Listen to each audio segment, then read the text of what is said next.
Bienvenue à notre émission Lire des livres. Aujourd'hui, nous avons le plaisir d'accueillir Thierry Lenoir pour le livre qu'il a coécrit avec Éric Caboussat, Catherine Schmutz, qui s'appelle La Linière.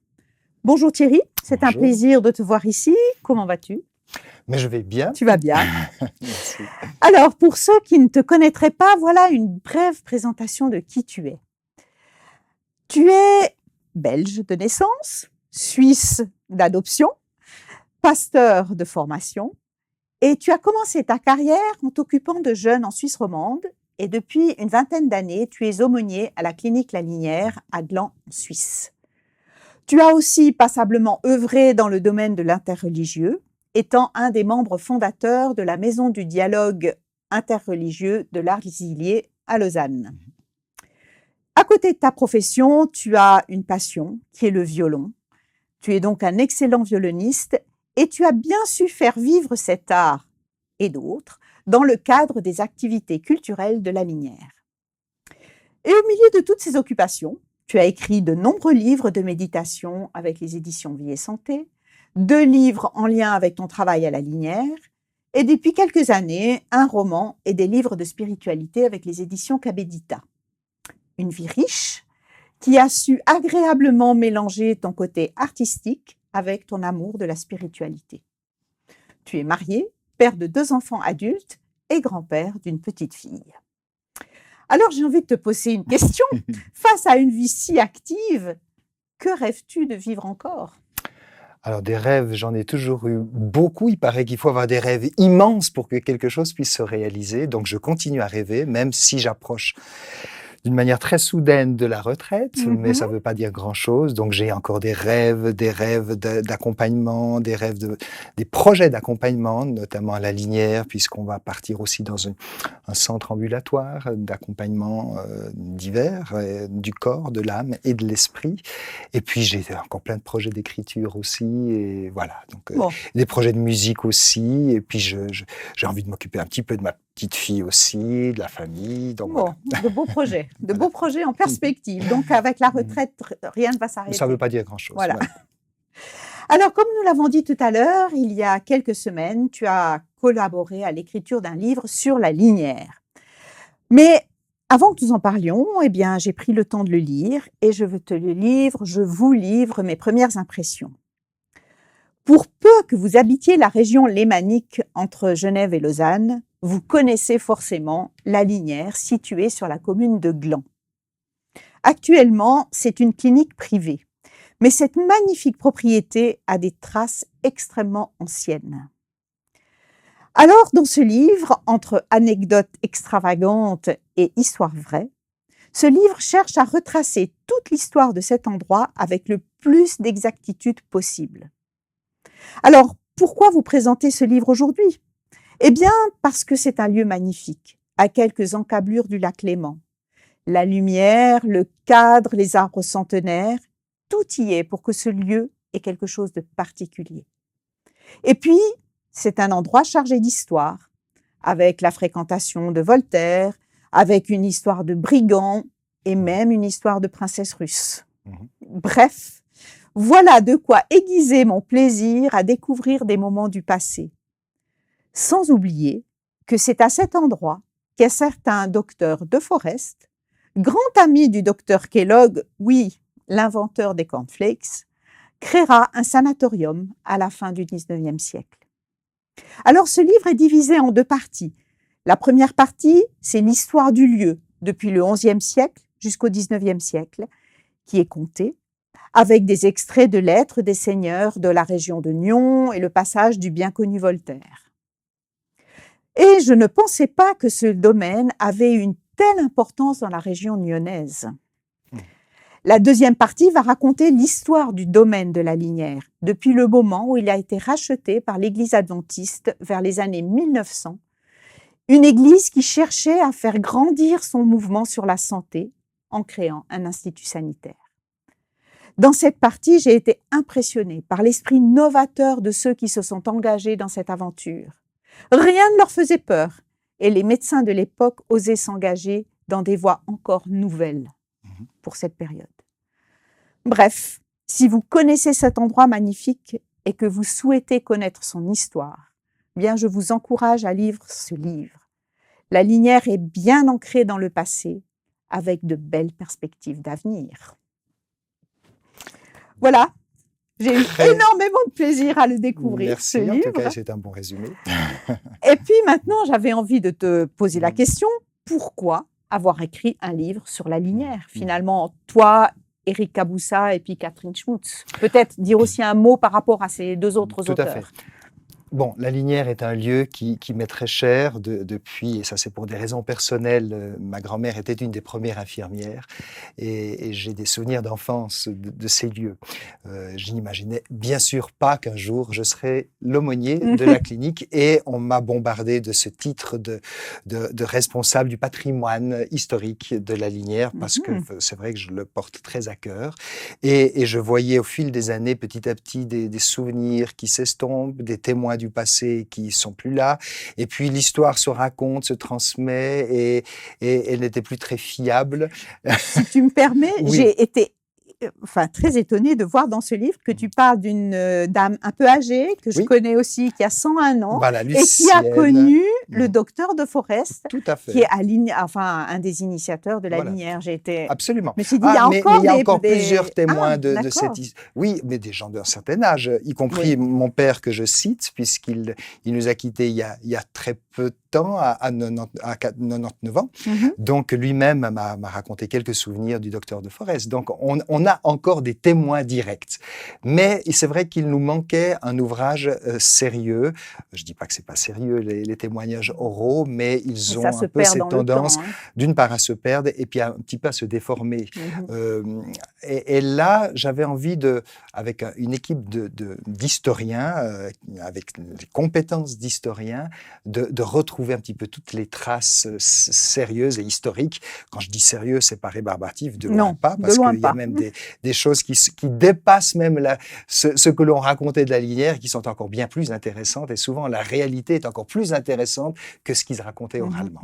Voilà. Donc, il y a une quinzaine d'années, on a fêté le centenaire de la Linière. À cette époque, j'avais sorti un livre sur l'histoire de la Linière pour fêter les 100 ans, mais qui était plutôt le produit justement de tous ces témoignages oraux. Maintenant, il y a beaucoup de choses qui étaient affirmées qui étaient inexactes. Donc, il y avait un souci de revenir à quelque chose d'authentique. Et puis, c'est vrai que Éric Caboussat, qui est le fondateur des éditions Cabedita, est un grand amoureux de l'histoire suisse et du patrimoine. C'est d'ailleurs ce qui a fait le succès de ses écrits et ses éditions. Et d'ailleurs, le premier livre qu'il avait sorti, qu'il avait signé lui-même de sa plume, c'était toute l'histoire de Gland. Depuis la plus haute antiquité. Et donc, c'est un spécialiste et c'est un amoureux de toute l'histoire, notamment de l'histoire napoléonienne, dont il préside aussi l'amicale les amis Napoléon de Suisse romande. Donc, lui-même est un amoureux de la Linière aussi, étant de Gland, et lui-même avait attiré mon attention en disant, mais de toute la côte, le domaine de la Linière est sans doute celui qui est le plus riche en histoire ancienne, depuis les tribus helvètes, depuis même la période néolithique avec les cités lacustres, comme il y en a beaucoup dans le Léman et le lac de Neuchâtel, mais il y avait une grande cité lacustre à la Linière même. On a retrouvé des tombes burgondes, des vestiges romains, donc c'est une histoire qui est extrêmement riche, et on a retrouvé des traces de Voltaire, qui a loué la Linière, et puis lié avec la cour de Russie. À Voltaire. Voilà. C'est pour dire que c'était l'initiative d'Éric Caboussat. Oui, alors ça c'est magnifique, parce que et c'est vrai que dans ce livre, alors si on est un peu passionné justement de ces périodes lacustres et tout ça, c'est très bien expliqué, on s'y retrouve bien, on a l'impression qu'on parle de temps, qui sont très, très, très, très lointains. Mais c'est quand même intéressant de poser la Linière, en fait, déjà dans cette époque, se dire, oui, ça existait. Peut-être juste un mot aussi sur Catherine Schmutz. Peux-tu nous dire qui elle est? Alors, c'est une historienne de l'art et des bâtiments. Et elle travaille pour l'État de Vaud. et elle est responsable de tout ce qui est patrimoine dans les bâtiments historiques du canton de Vaud. Elle-même a réalisé, il y a 2 ans, si je ne me trompe, un magnifique sentier historique qui part du château de Prangin et qui va jusqu'à la Linière, parce que le domaine de la Linière était le domaine privilégié et aimé du baron Guiguer de Prangin au XVIIIe siècle. C'était son domaine et il venait tous les jours avec son épouse, soit par bateau, soit par calèche, pour se promener dans le domaine de la Linière, qui était le sien. Et le premier bâtiment qui est la base de la clinique, c'était un pavillon qu'il avait construit pour se reposer. Pavillon que Voltaire a loué. Voilà. Alors justement, puisque tu en parles, Voltaire, c'est vrai qu'il est un petit peu lié à l'histoire de la Linière. Peux-tu nous dire pourquoi? Oui. Et puis, est-ce que c'est vrai déjà que Voltaire aimait venir à la Linière? Alors, on a dit beaucoup de choses par tradition orale qui étaient fausses. C'est-à-dire qu'on a déjà dit qu'il a logé pendant plusieurs années dans la maison du Bas, ce qui est plus proche du lac, ce qui est totalement faux. Qu'il aimait picoler d'ailleurs parce qu'il avait sa réserve de vin, soi-disant, dans la cave qui existe et qu'on peut visiter, mais c'était tout à fait faux. Par contre, il y a des choses bien plus intéressantes et là, on a des preuves parce que Monsieur Paillard, qui est le grand spécialiste même mondial de Voltaire, qui longtemps s'occupait du château de Ferney-Voltaire, qui malheureusement est décédé il y a 1 an, qui a contribué à ce livre et il a travaillé avec nous dans cet ouvrage.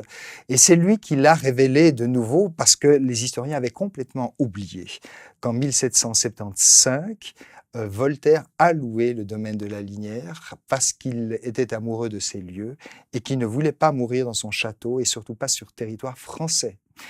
Pour des raisons, l'Église à l'époque interdisait une sépulture décente aux philosophes et aux artistes. Donc sa stratégie, c'était de mourir à la Linière et qu'après on amène son corps dans son château à Ferney-Voltaire. L'histoire s'est révélée autre puisqu'il est mort à Paris. Il a quand même échappé à il a pu avoir une vraie sépulture grâce à un ami prêtre. Voilà.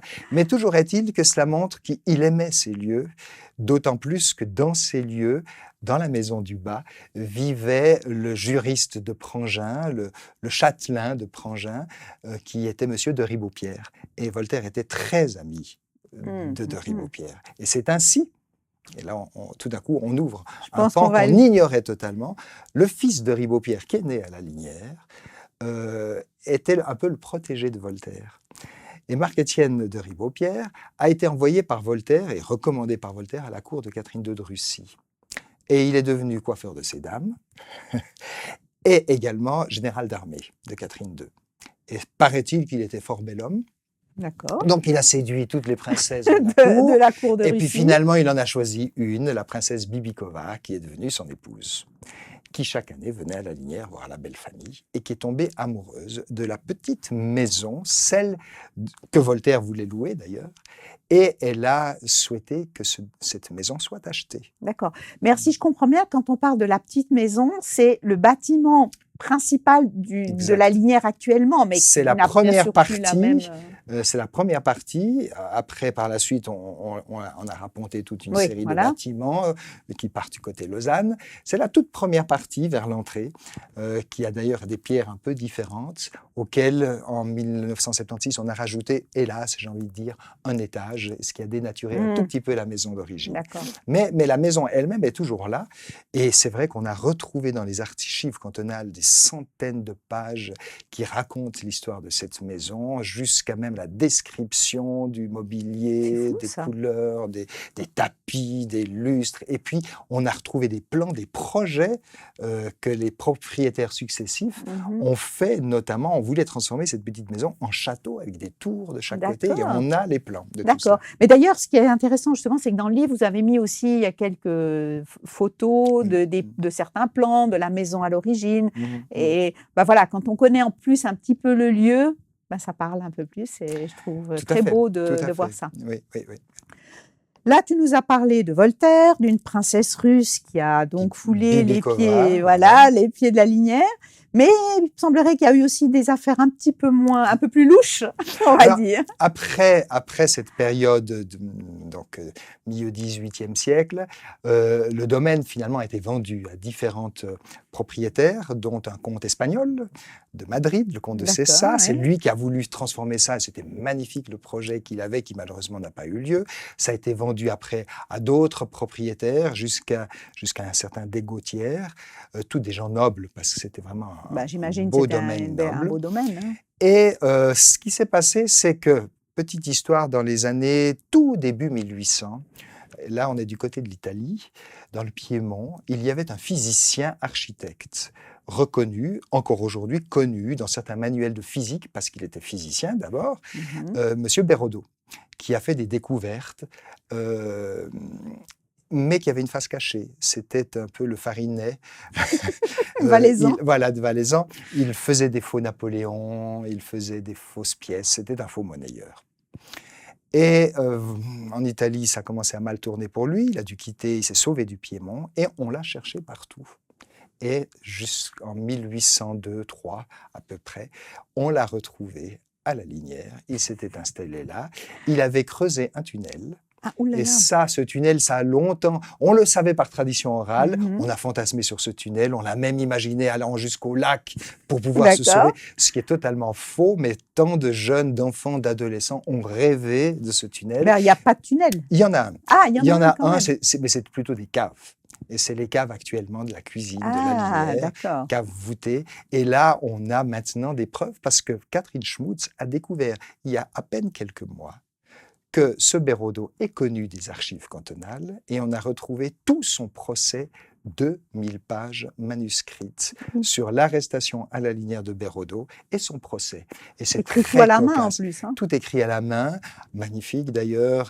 Et là, on découvre qu'il avait accroché un perroquet à l'entrée de la Linière et un chien qui faisait le guet pour lui prévenir. Et on a les minutes même du procès. D'accord. Et juste une petite anecdote, parce que c'est Mhm. très cocasse. Le juge commence le procès en lui disant « Monsieur Bérodeau, vous dites être physicien ». Il dit « Oui, et j'ai écrit de nombreux livres ». Mais il dit « Mais le problème, je n'ai jamais vu vos livres. Vous êtes un fabuliste ». Et puis il dit « Non, pas du tout, j'ai écrit de nombreux livres, mais ils sont tous dans ma tête ». D'accord. Voilà le personnage. Voilà, on est content que le livre de la Linière ne soit pas dans ta tête, mais Non, qu'il soit il est sur là. le papier. Mais voilà, maintenant, avec ce passé un peu, où en fait ce domaine a passé entre beaucoup de mains, hein, de nobles de la région, comment est-ce qu'on est passé de ce domaine-là à une clinique? Tout à fait. Alors, il faut savoir qu'il y a eu tout un courant au XIXe siècle, novateur, qui est né dans des milieux religieux, notamment baptistes. Il y avait un pasteur, notamment aux États-Unis, le pasteur Graham, le fameux pain Graham, qui a été un des pionniers de la nutrition. Il faut savoir que le 19e siècle, la médecine, elle était encore très moyenâgeuse. On était encore avec les saignées, on soignait avec de l'arsenic, et puis si la personne survivait, c'était un miracle déjà. Donc non, on faisait des choses épouvantables. La formation médicale se faisait en 3 mois. Pendant 3 mois, il fallait être l'assistant d'un médecin, s'occuper des chevaux du médecin, et puis après ça, on était bombardé médecin. C'était vraiment, voilà. Il valait mieux s'éloigner des médecins. Oui, j'imagine. C'est pour ça que d'ailleurs, c'était Washington, je crois, ou Roosevelt, qui disait une pomme par jour éloigne le médecin à condition de bien viser. Voilà, donc on fuyait le médecin. Et il y a eu tout un courant hygiéniste. Et finalement, il y a eu ce fameux Kellogg qui s'est formé et qui était un membre, un jeune d'une communauté... Peut-être juste le docteur Kellogg, celui des cornflakes. Voilà, ils étaient 2 frères Will et John Harvey, c'est surtout John Harvey qui a lancé cela, qui était un très bon médecin, chirurgien aussi, d'ailleurs la cicatrice Kellogg est très connue à l'époque, et qui s'est formé d'ailleurs en Suisse, en Angleterre.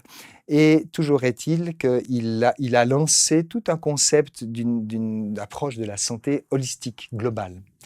Et étant membre de l'Église adventiste, il a été soutenu par des pionniers de l'Église adventiste pour devenir médecin déjà, et notamment un couple fondateur qui a marqué les débuts de l'Église adventiste, c'est James White, qui était un des premiers présidents, et son épouse Ellen White, qui était très visionnaire dans l'approche de la santé, qui a repris beaucoup de thèses de Graham, et qui est arrivée à une série de piliers d'une santé globale. D'accord.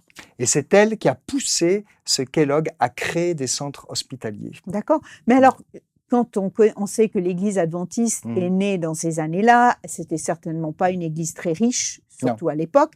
Et puis, mais comment elle a fait pour s'offrir un tel domaine? Parce que finalement, ça devait quand même coûter quelque argent. Pas du tout. Pas du tout. Ah bah dis donc. Alors, ce qui s'est passé, c'est que, pour faire très court, une maison a été achetée à Bâle, fin 1800, où Kellogg a contribué à cela, et Ellen White est d'ailleurs venue loger pendant plusieurs mois dans cette maison à Bâle, qui étaient les débuts de la clinique, où il y avait à peu près une petite dizaine de patients, et ils ont créé aussi une fabrique de produits diététiques. Ah, oui, et en 1904, ils se disaient, mais cette petite maison, elle est beaucoup trop petite. Et ils cherchaient un endroit pour pouvoir s'établir. C'était plutôt en France qu'ils pensaient aller, dans le sud. Et il se fait que le dernier propriétaire de la Linière, malheureusement, c'était un noble, malheureusement, son épouse est morte par un train. Il y avait la nouvelle voie de chemin de fer qui passait à Gland, et elle a été prise par ce train. Et cet homme-là, désespéré, a voulu quitter les lieux. Il ne voulait plus habiter dans ce domaine magnifique de plus de 40 hectares. Et c'est ainsi qu'il l'a mis en vente aux enchères. Et personne ne voulait de ce domaine qui était extrêmement trop vaste. Et loin de Genève, loin de Lausanne, ça n'intéressait personne. Et c'est comme ça que l'Église adventiste s'est dit, on va essayer de s'y intéresser. Et la vente de la petite maison de Bâle a suffi pour acheter les 40 hectares, ainsi que les bâtiments qui s'y trouvent. Donc, la légende dit que ça a été acheté pour un petit pain. Voilà. Ouais, c'est pas tout à fait un petit pain, mais c'est vrai que ça a été vraiment un cadeau du ciel. Voilà, c'est ça. Et c'est comme cela que l'Église a demandé au docteur De Forest, qui était le bras droit du docteur Kellogg aux États-Unis, qui vient d'Australie en réalité. Et c'est comme cela qu'ils ont pu... Canadien, excusez-moi, je dis Australie, c'est canadien. Et c'est comme ça qu'il est venu comme directeur de la clinique. La Linière. Et puis, en fait, ce docteur De Forest n'avait peur de rien. Parce que, d'après ce que j'ai lu, il y a eu une école d'infirmière, une école biblique, une entreprise alimentaire, une imprimerie. Tout à fait. C'est incroyable. Une école de théologie. Une école de théologie. Une école primaire. Ils sont partis en l'espace d'1 an. Toutes sortes d'institutions, qu'elles soient médicales, des projets de santé, des projets d'éducation, école, des projets spirituels, une église, une école de théologie, une école d'infirmières. Ça ne s'appelait pas encore école d'infirmières, c'était école de garde malade, mais avec un programme de formation sur 2 ans et très vite sur 3 ans. À un point tel que l'école d'infirmières de Lausanne, qui était en lien avec l'université de Lausanne, a collaboré par la suite. C'est en 1948, on fait un accord avec la Linière, où les infirmières commençaient à la Linière et continuent à Lausanne.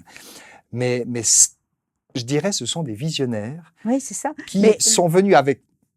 Mais quand tu dis ce sont, c'est qui? C'est le docteur De Forest? Non, c'est l'Église adventiste en général qui avait cette vision. Le docteur De Forest était un visionnaire aussi. Tout à fait, d'accord. Et ils ont tout de suite ressenti que là, il y avait vraiment une mission à accomplir. D'accord. J'aimerais préciser que même si ça vient d'un milieu chrétien, adventiste, avec ses ramifications baptistes, etc. Il n'y avait aucune volonté de prosélytisme. Et c'était vraiment clair que pour eux, c'était une église qui était à la base d'une vision d'une santé globale et qui voulait que cette vision puisse être l'apport de l'église à notre société. Donc ça n'a pas été créé, parce que ça serait inacceptable, pour faire un lieu de prosélytisme. Oui, c'est ça. Mais ça a été créé pour que ça puisse correspondre à une certaine vision d'une santé globale et qu'on puisse rendre service à notre société. Et je crois que ça continue. Absolument. Un siècle plus tard, enfin plus d'un siècle plus tard, cette vision reste la même. Et c'est ce qui est magnifique avec, en plus, vous pourrez le découvrir dans le livre, des petites ramifications qui vont maintenant en plus... oui, mais c'est un vieux rêve du docteur Müller qui est arrivé plutôt dans les années 20 qui lui était un sacré visionnaire, encore plus même que le docteur Kellogg, parce que très vite il a dit mais il faudrait qu'à la Linière on ouvre un service cardiovasculaire, Oui, c'est ça. un service de neurologie, un service de médecine générale, tout ce qui est existé mais des années après, plus de 50 ans après, sinon presque 100 ans. Bah, il serait content de savoir que ça existe maintenant. Voilà, et il a même C'est dit magnifique. il faudrait qu'il y ait même une ramification à Lausanne, ville de Lausanne, et c'est ce qui se fait Et c'est ce cette qu'il est en année. train de se faire. C'est ce qui se fait Exactement, cette j'ai année vu. à Crissier. Magnifique. Voilà. Alors peut-être une dernière question, puisqu'on arrivons à la fin de ce temps d'interview, mais pourquoi lire ce livre? Ben parce que d'abord, c'est une richesse d'un patrimoine historique qui couvre des siècles et des siècles, bien avant même Jésus-Christ. C'est une richesse incroyable. Pour moi, ça a été une découverte. D'accord. Je vous dis, depuis les cités lacustres, depuis la période des Helvètes, des Burgondes, comme vous l'avez dit, je suis belge, je suis devenu suisse, je me suis passionné pour l'histoire suisse. Et c'est un petit microcosme qui a une richesse extraordinaire et qui en même temps ce sont des pionniers de la santé. Et ça, il ne faut pas l'oublier. Et plein de thèmes qui maintenant sont très à la mode, parce que la vision holistique est à la mode, la vision aussi d'une santé cohérente, respectueuse de la terre, respectueuse aussi de ce qu'on mange. Ah oui, c'est ça. Tout cela, ils ont été extrêmement pionniers dans tous ces fou, domaines-là. Donc, c'était à dire. Bah écoute, en tout cas, magnifique. Merci beaucoup d'avoir pris le temps de venir et nous parler avec autant d'enthousiasme de ce lieu qui est la Linière. Alors, pour ceux qui seraient intéressés, bien, le livre de La Linière est paru aux éditions Cabedita. Il est disponible, entre autres, à la librairie Vie et Santé à Renan. Vous trouverez le lien du site en bas de l'écran. En France, vous le trouvez aussi dans toutes les bonnes librairies. Et je ne peux que vous remercier, vous tous qui nous suivez sur la chaîne YouTube d'Espoir Média ou sur AdventPlay. Et si cette émission vous a plu, n'hésitez pas à la liker et à la partager autour de vous. Et puis, je vous donne rendez-vous bientôt pour une nouvelle émission, Lire des livres sur Espoir Média. Merci Thierry. Merci de m'avoir invité. Et bon succès à ce livre. Merci beaucoup.